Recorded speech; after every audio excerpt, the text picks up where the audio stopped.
So the question, I guess, is LiveProg back?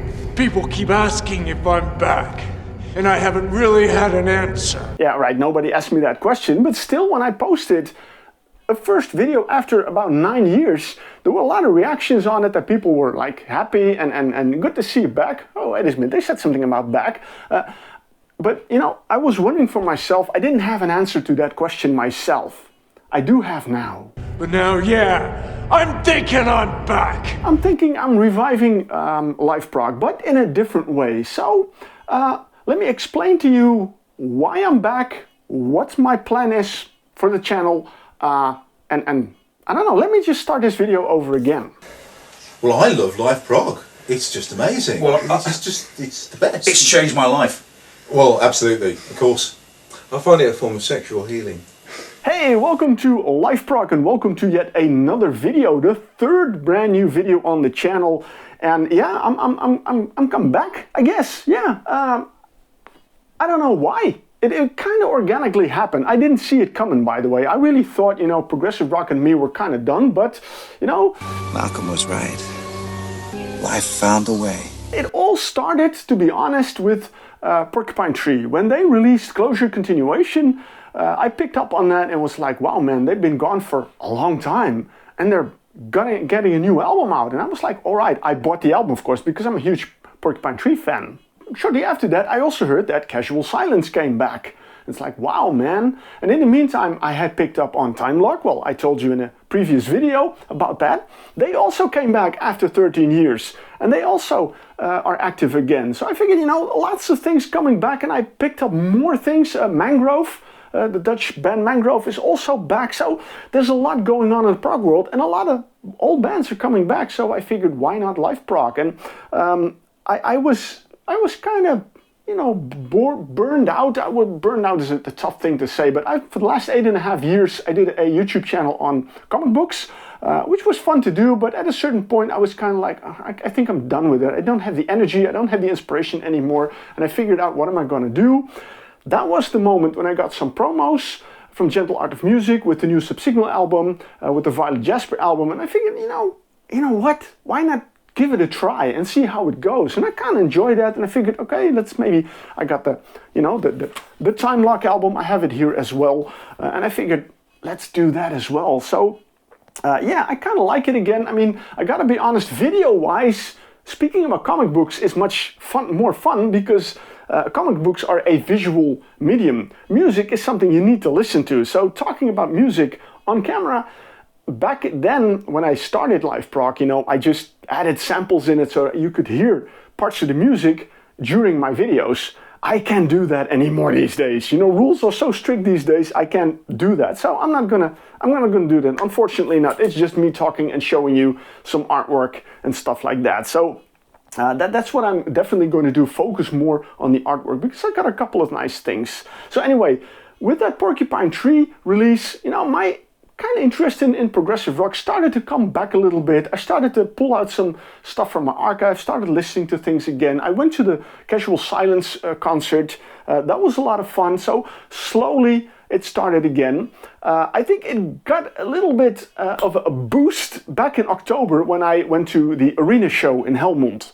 I hadn't seen Arena in a decade.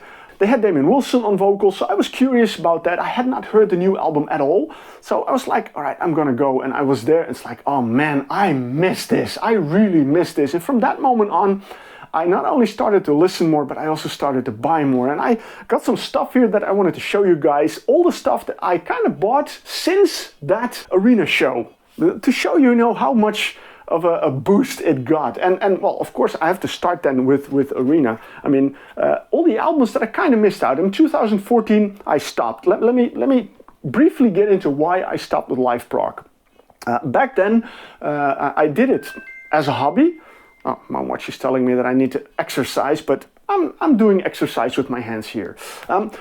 Back in 2014, I was at the point where LiveProg became a job.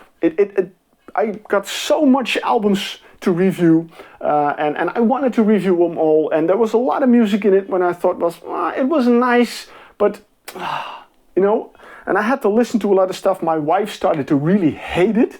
So that's an important factor. I mean, I think I keep my wife, my friend, of course. So she started to really dislike everything, and I was in a bad place. I had some stuff going on, and at a certain moment, I kind of had a meltdown, and I really threw it all away, you know. And unfortunately, I threw a lot of good out with the bad. So that's a regret I have 9 years later, but it happened that way. I can't change it anymore.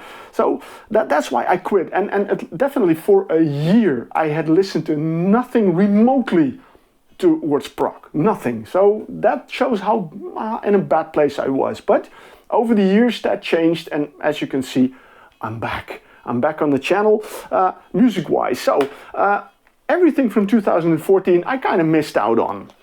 So Arena, I got, of course, the Unquiet Sky. I got, what was it called? Double Faced? No, Double Vision. Yeah, Double Vision. I got, of course, the new album, The Theory of Molecular Inheritance. Man, that's a tongue breaker. I gotta say, I was really curious about this. I mean, first I heard Damien on stage, singing also the old Arena songs. I gotta say he did it really well. I kind of enjoyed it very much. I listened to the album. This is an album that really grows on you, especially because Damien has this really distinct voice. We know him from so many other things. Arena has this distinct sound with these vocalists, so put these two together, you gotta mix that.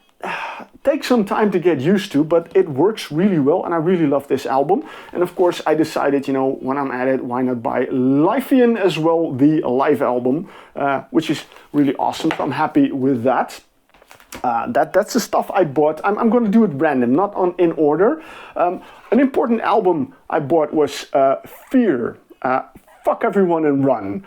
Not just for the title, because I listen to this, I do stream. I have a Tidal subscription. I use it to listen to music I don't have. I use it to discover new music, and most of the times when I really like something, I'm buying the CD, because I am old-fashioned, I am old school, and I am an advocate of the physical media, because once a streaming service decides, you know, we're gonna drop this music, you can't listen to it anymore. When you own a CD, you can listen to it whenever you want. No one can take that away from you, unless of course your CD player breaks down. Funny thing, when I bought this one, it's just like, oh man, I miss Marillion so much, I really gotta buy more Marillion albums. I bought a ton of albums ever since, but none of them Marillion.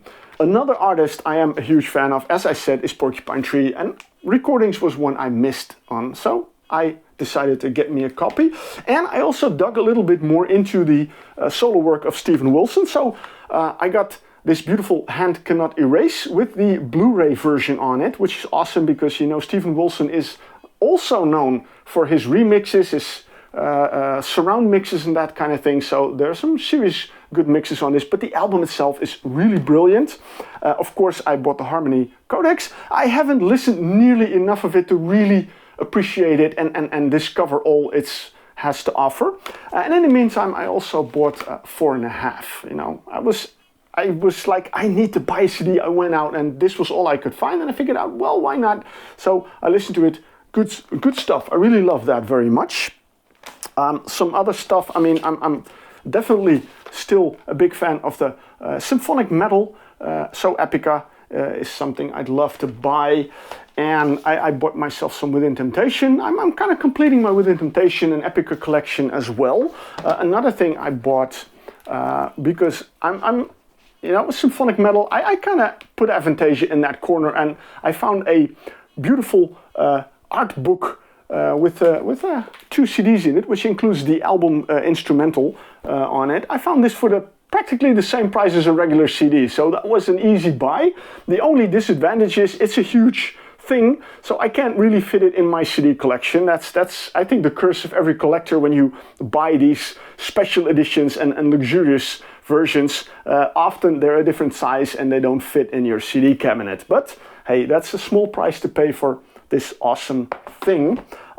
Another album I bought, which was I got a gift certificate from my previous employer, and I decided to trade it in. And one of the things I found was this beautiful album, Love Over Fear by Pendragon. Well, Pendragon has always been one of my absolute favorite progressive rock bands. So I'm really happy to have this one. I have a couple of more albums from them that I really need to get, but they're on my list, and my list is like huge. So yeah.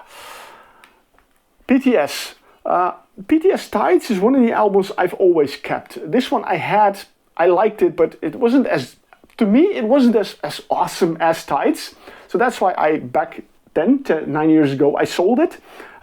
Now I bought it back because it's still a great album, so I like it. And that's the funny thing. I mean, back then, I got rid of pretty much, well, most of my progressive rock collection, which I really, and for a lot of artists, I really deeply regret right now. And I have been actually buying back some stuff ever since, because another album that I came across in the store where I actually sold this one, if they still had it, you know. So obviously they couldn't sell it, and I decided, you know what, I'll buy it back from you, because this is a great album and I always love to discover. So this is pretty awesome. Some awesome artwork. More buyback material, Lee Abraham. I also had the black and white album there, but they managed to sell that one, so my loss, because otherwise I would have bought that back as well. But at least I have this one, and I gotta be honest, you know, Distant Days is a fantastic album. It's really, when I got it back and I played it, it's like, oh man, why did I ever sell this one? Why? Same is with this one, also Eden.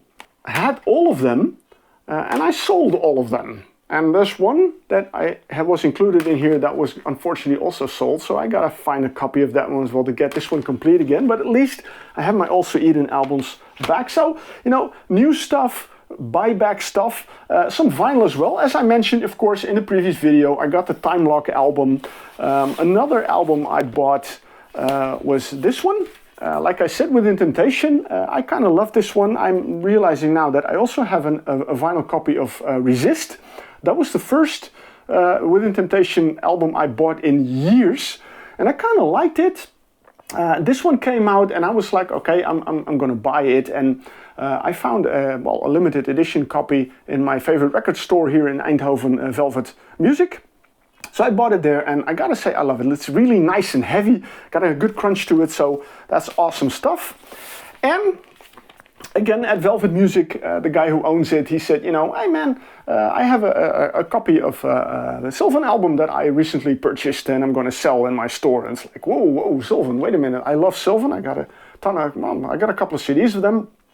So I said, which album is it? And well, it turned out to be this one, a beautiful gatefold double album, which was awesome. So it's like, all right, man, I want to buy this one from you. So this is all the stuff I've been buying ever since I got back into progressive rock. Well, that's in October, so that's what less than 6 months. At least 2 more albums are on their way. I just ordered them at Beyond Rock. The Long Goodbye from Galahad and The Messenger from Palace, because hey man, I heard Palace had a new album out. I heard Alan Reed was back with Palace, like, oh man, that's a dream. So I gotta have that album. I haven't heard anything of it. I'm gonna wait until I have the album. Those 2 albums I will definitely do another video about. That brings me to the last thing. What am I gonna do with the channel? I'm not gonna do the channel as reviews anymore as what I did originally. I'm gonna make it more like a music video diary, or video music diary, or how you're gonna call it. At least I will talk about music, I will talk about new music, maybe even some old music. It depends on what I have. New albums I'll buy. I don't want to do reviews again. I just want to, you know, share with you guys the great music that I come across, that I like, and well, maybe you will like it too. So that's pretty much my goal for the channel. I'm not going back to full-time reviewing because that will drive me crazy again, and I don't want that.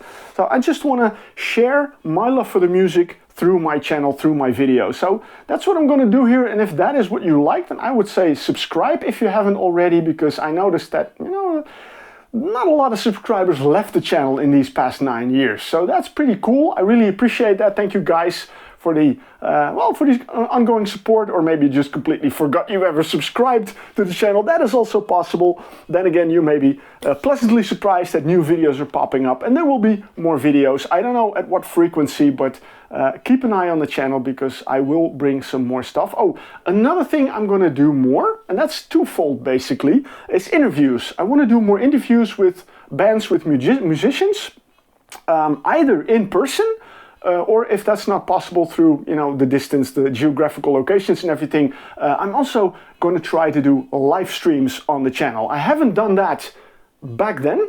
That's something I'm going to do as well. So again, a good reason to keep an eye on the channel, and of course subscribe to the channel and follow me on Instagram as well, because there I will be posting updates and all that kind of stuff. And maybe I'm going to find a way to get some of the old LiveProg artwork back, because kind of everything is pretty much gone. So I'm going to see if I can retrieve some and add it again, and you know, kind of make this channel fun again. Okay, thank you for watching for this long video, but this was a video I wanted to, you know, just share my new acquisitions, the whole video actually, sort of, you know. I wanted to share this with you guys and tell you a little bit about how I'm doing, what's going on with the channel and what you can expect. I hope you like it. So thanks for watching and see you with the next video.